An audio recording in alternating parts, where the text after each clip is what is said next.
Assalamualaikum warahmatullahi wabarakatuh. Kami dari Kumpulan 10 akan membentangkan tentang penagihan dadah di kalangan masyarakat Muslim di Malaysia dan implikasinya kepada pembangunan ummah. Pada masa kini, ramai di kalangan masyarakat Malaysia yang terlibat dalam masalah sosial akibat kesan daripada kemajuan teknologi dan perubahan dalam pelbagai aspek kehidupan. Antara masalah sosial tersebut ialah isu penagihan dadah. Penagihan dadah di kalangan masyarakat Muslim di Malaysia sudah berleluasa sejak zaman 70-an lagi. Hingga kini, gejala serius ini masih belum menunjukkan perubahan positif dan penglibatan masyarakat dengan dadah melibatkan semua lapisan rakyat tanpa mengenal usia, tidak kira sama ada dari golongan kaya ataupun miskin. Isu ini menjadi sangat serius sehingga Majlis Fatwa Kebangsaan mengeluarkan fatwa yang menyatakan bahawa penyalahgunaan dadah adalah haram dari segi Islam. Menurut agensi anti kedat dadah kebangsaan, masalah penagihan dadah ini amat berkait rapat dengan pergolakan emosi dan perasaan yang tidak menentu. Kebanyakan orang mengalami perkembangan emosi yang kompleks dan memerlukan bimbingan agama untuk mengatasi masalah ini. Berdasarkan data yang diperolehi daripada statistik agensi anti dadah kebangsaan, golongan dewasa muda yang berumur 19 hingga 39 tahun merupakan golongan yang paling banyak terlibat dalam gejala ini. Isu ini sangat membimbangkan kerana jarak umur ini merupakan peringkat yang kritikal dari segi masalah sosial dan pembangunan ummah. Ramai remaja dan golongan dewasa yang bekerja senang dipengaruhi oleh rakan sebaya untuk menggunakan dadah sebagai satu rekreasi untuk menangani isu-isu persendirian. Islam adalah agama yang diwahyukan oleh Allah Subhanahu Wa Taala kepada Nabi Muhammad sallallahu alaihi wasallam yang menekankan kesucian jiwa dalam kehidupan manusia yang bertamadun. Kesucian jiwa adalah salah satu bahagian daripada tahap keimanan yang berfungsi untuk melahirkan ummah yang mematuhi syariat-syariat Islam. Walaupun tidak ada hadis dan sunnah mengenai penggunaan dadah, sebarang perbincangan mengenai narkotik dan ketagihan mesti bermula dari Al-Quran. Dalam istilah sosiologi, penagihan dadah merupakan pergantungan kepada bahan ataupun ubat yang berbahaya dari sudut fizikal, psikologi dan secara sosial. Ubat-ubatan ini adalah bahan kimia yang dapat mengubah perasaan, daya persepsi, fikiran dan tindakan yang waras. Dari segi Islam pula, hukum pengharaman dadah kerap kali dikaitkan dengan hukum pengharaman arak. Tidak terdapat hukum khusus daripada Al-Quran dan Sunnah mengenai penggunaan dadah dan jenis-jenisnya. Namun begitu, penyalahgunaan dadah boleh menghayalkan dan menghilangkan kewarasan akal seseorang. Maka begitu, penyalahgunaan dadah adalah haram dari segi syarak. Hukum ini jelas termaktub dalam firman Allah surah Al-Ma'idah ayat 90 hingga 91. Wahai orang-orang yang beriman, sesungguhnya meminum khamar, berjudi, mengundi nasib dengan panah adalah termasuk dalam perbuatan syaitan. Maka jauhilah perbuatan-perbuatan ini agar kamu mendapat keberuntungan. Assalamualaikum warahmatullahi wabarakatuh. Nama saya Muhammad Firdaus. Saya akan membentangkan tentang latar belakang penyataan masalah penagihan dadah. Masalah yang melibatkan kegiatan penerimaan dadah secara haram atau tidak teratur boleh mengundang kepada berbagai-bagai jenis masalah seperti khayal, hilang akal, mabuk dan juga ketagihan melampau. Masalah seperti ini bukanlah sebuah perkara yang dipandang remeh oleh masyarakat dan kerajaan, malah perlu diambil berat kerana jumlah populasi yang terlibat dalam kes penagihan dadah ini sangat tinggi. Apa yang mengecewakan kita sebagai umat Islam sendiri adalah penagih dadah yang mencatat jumlah yang paling banyak adalah dari agama Islam sendiri. Di sini kita dapat lihat bahawa kes-kes yang melibatkan penagihan dan penyalahgunaan dadah adalah sewajarnya tidak dipandang remeh oleh kerajaan dan rakyat jelata di negara kita. Seterusnya saya akan menerangkan tentang trend penyalahgunaan dadah di kalangan umat Islam. Kerajaan telah mengisytiharkan dadah sebagai musuh paling utama di negara kita pada tahun 1983. Disebabkan gejala ini berleluasa dari tahun ke tahun, kerajaan terpaksa memperluaskan tindak balas untuk mengatasi masalah ini supaya rakyat umum di pelbagai peringkat usia akan sedar dengan implikasi-implikasi penggunaan dadah. Setakat ini, lebih dari 15,000 penagih dadah di kalangan umat Islam di Malaysia telah dikesan, dan angka ini tidak boleh dipandang rendah kerana angka ini makin meningkat dari tahun ke tahun. Daripada jumlah itu, hanya segelintir sahaja yang menjalani proses pemulihan di pusat serenti, dan baki besar jumlah penagih lain yang tidak menjalani proses ini hanya akan membuat masalah ini menular dengan lebih serius dan menular dengan lebih cepat. Kebanyakan masyarakat memandang rendah akan konsep relapse, di mana selepas beberapa bulan atau tahun penagih tidak menyentuh dadah, mereka akan terjebak balik ke sikap mereka yang lama, iaitu ketagihan dadah.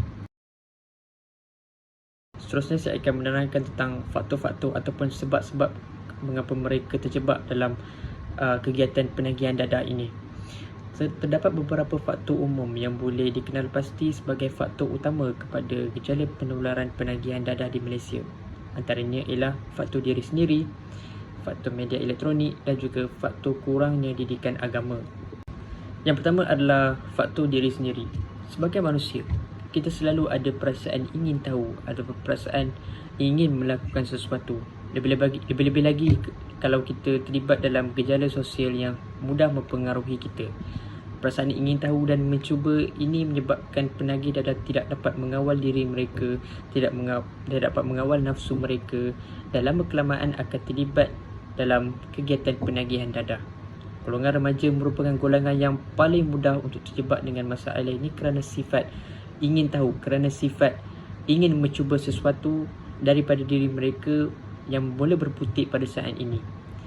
Mengikut statistik dari Agensi Antidadah Kebangsaan AADK, golongan remaja menunjukkan jumlah kumpulan yang paling tinggi berbanding dari golongan dewasa dan kanak-kanak. Seterusnya, pengaruh media elektronik. Media elektronik seperti televisyen, komputer, telefon bimbit adalah penyumbang kepada peningkatan jenayah sosial yang tinggi ini. Sebagai contoh, media sosial yang sering kita gunakan pada setiap hari iaitu Instagram, TikTok, Twitter, Facebook, YouTube dan lain-lain telah menjadi trend utama kepada peniaga-peniaga dadah secara online. Dengan adanya platform untuk penagih dadah menjual dadah di secara online maupun secara offline, ia boleh menyebabkan kedua-dua pihak berkomunikasi secara dua hala. Terdapat juga beberapa negara yang membenarkan ganja atau marijuana sebagai rekreasi atau ubat. Seterusnya saya akan menerangkan tentang kurangnya didikan agama. Agama itu adalah tiang kehidupan. Ia juga melambangkan cahaya. Ibarat kita berjalan di waktu malam, ia ibarat cahaya yang akan menerangi jalan kita di waktu malam. Golongan yang kurang mendapat didikan agama sememangnya sangat mudah untuk terjerumus dalam kebinasaan ataupun perkara-perkara yang mendatangkan mereka ke arah maksiat. Faktor kurang didikan agama juga boleh menyebabkan seorang itu sering untuk mengabaikan segala apa yang diperintahkan dan apa yang dilarang oleh Allah Subhanahu Wa Taala. Implikasi kepada pembangunan rumah terbahagi kepada 4. Yang pertama adalah implikasi fizikal, yang kedua implikasi mental, yang ketiga implikasi sosial, dan yang akhir adalah implikasi iman. So, implikasi fizikal merupakan salah satu kesan yang paling jelas dilihat. Kesan fizikal ketagihan dadah berbeza-beza mengikut jenis dadah yang digunakan, tetapi kebiasaan boleh dilihat di semua sistem badan. Sebilangan kesan fizikal utama penagihan dadah berlaku di otak. Ketagihan dadah mengubah cara otak berfungsi dan memberi kesan bagaimana tubuh merasakan keseronokan. Kesan fizikal ketagihan dadah juga boleh dilihat pada bayi dan juga statistik kematian. Salah satu kesan penagihan dadah boleh menyebabkan anak-anak dilahirkan oleh ibu yang menggunakan dadah boleh tercecah secara kognitif sepanjang hayat mereka. Antara kesan fizikal yang jelas dilihat adalah seperti kontraksi HIV atau AIDS, sakit perut, muntah-muntah, sembelit, serangan jantung, kerosakan buah pinggang, masalah paru-paru dan kerosakan otak. Yang kedua adalah implikasi mental.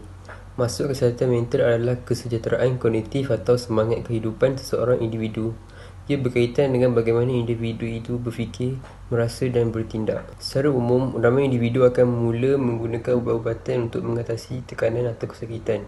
Salah satu kesan ketagihan pada mental seseorang adalah apabila tercipta satu kitaran di mana ketika masa pengguna dadah itu menghadapi tekanan atau kesakitan, mereka merasa terdesak untuk menggunakan ubat tersebut. Keinginan ini adalah salah satu kesan ketagihan dadah di mana penagih ada obsesi untuk mendapatkan dan menggunakan dadah tersebut. Selain itu, mereka ada keinginan dan kepercayaan bahawa mereka tidak dapat berfungsi atau menangani kehidupan tanpa menggunakan dadah tersebut. Antara kesan psikologi lain yang dari penggunaan daripada penagihan dadah termasuk perubahan mood drastik, halusinasi, kekeliruan, kegelisahan, keinginan untuk melakukan perbuatan berisiko. Yang ketiga adalah implikasi sosial. Implikasi sosial secara tidak langsung boleh mendatangkan kesan negatif yang jauh lebih memudaratkan daripada implikasi fizikal dan mental. Ketagihan dadah tidak hanya mempengaruhi penagih tersebut, malah ia mampu mempunyai kesan yang luas merangkumi keluarga, rakan, majikan, profesional dan masyarakat secara keseluruhan. Implikasi sosial terbagi kepada 4. Yang pertama adalah perkahwinan atau hubungan. Penagih terpaksa menggunakan kekerasan untuk memuaskan nafsu dadah mereka. Yang kedua adalah pendidikan, iaitu memberi kesan kepada persekolahan hubungan dengan anak-anak orang lain. Yang ketiga adalah pekerjaan, iaitu dapat mengubah kelakuan seseorang di tempat kerja dan mengubah personaliti seseorang. Dan yang keempat adalah pelanggaran undang-undang dan jenayah. Golongan yang terlibat kerap melibatkan diri dalam aktiviti jenayah. Yang akhir sekali adalah implikasi iman. Bagi penagih dadah yang mungkin kehilangan pekerjaan, hubungan dan rasa kebebasan umum, kepercayaan mudah dipengaruhi atas faktor-faktor yang tertentu, semakin golongan ini cenderung kepada ketagihan, semakin jauh pegangan mereka kepada tahap keimanan. Banyak implikasi yang boleh berlaku apabila isu ini makin berleluasa dalam diri ummah. Antaranya adalah terdedah kepada perbuatan-perbuatan maksiat. Kegiatan gejala dadah ini akan lebih mendorong mereka untuk melakukan perbuatan-perbuatan yang haram dari segi syarak. Daripada kajian yang dilakukan seperti di atas, kita boleh menyatakan bahawa penagihan dan penyalahgunaan dadah merupakan perkara yang amat membimbangkan, terutamanya di kalangan rakyat jelata.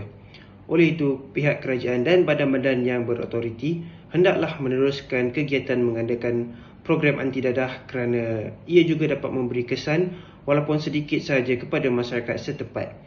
Selain itu, pihak kerajaan juga perlu mencadangkan idea baru dalam menangani isu-isu permasalahan dadah di negara kita. Selain dari itu, masyarakat setempat mestilah bekerjasama dalam membantu dan membendung kes-kes yang berkaitan dengan dadah agar negara kita dapat membangun dan berkembang maju ke era kemodenan. Kesan dari penagihan dan penyalahgunaan dadah ini kepada pembangunan ummah akan menyebabkan mereka hilang keinginan untuk belajar, hilang keinginan untuk bekerja dan juga melaksanakan tanggungjawab mereka.